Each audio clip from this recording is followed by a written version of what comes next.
बुझेल नाही कबहू मनमा के बतिया 12 महीना सैया कट दिन रतिया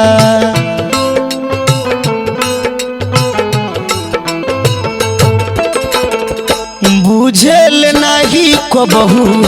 मनमा के बतिया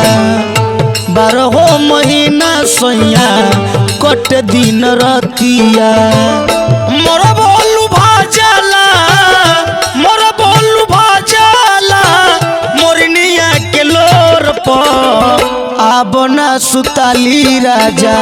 आचरा के कोर पर आबना सुताली राजा आचरा के कोर पर आबना सुताली राजा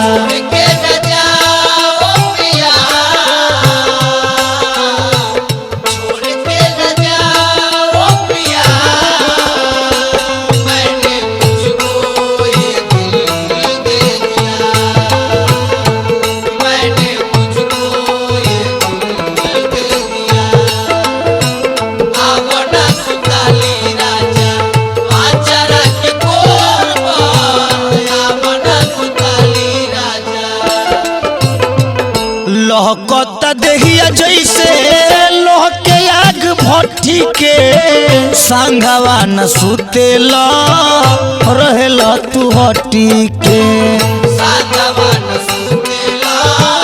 रहेला तू हटी के लहकता देहिया जैसे लोह के आग भट्ठी के संघवा न सुतेला रहेला तू हटी के मन करली चुमा सुगा जस ठोर पर आबना सुताली राजा आचरा के कोर पर आबना सुताली राजा आचरा के कोर पर आबना सुताली राजा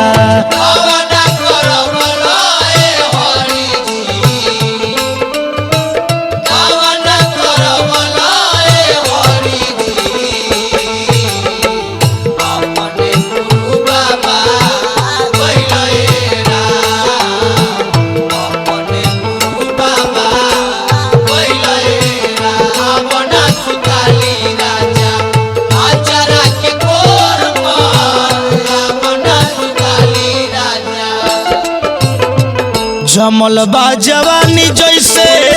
जमेला पनीर हो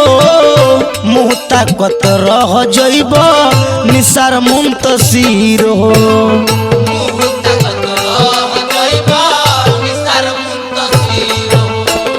जमल बा जवानी जैसे जमेला पनीर हो मुँह ताकत रह जइब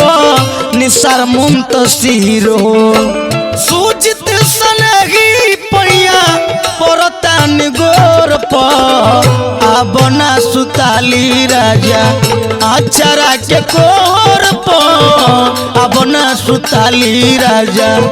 आचरा के कोर पर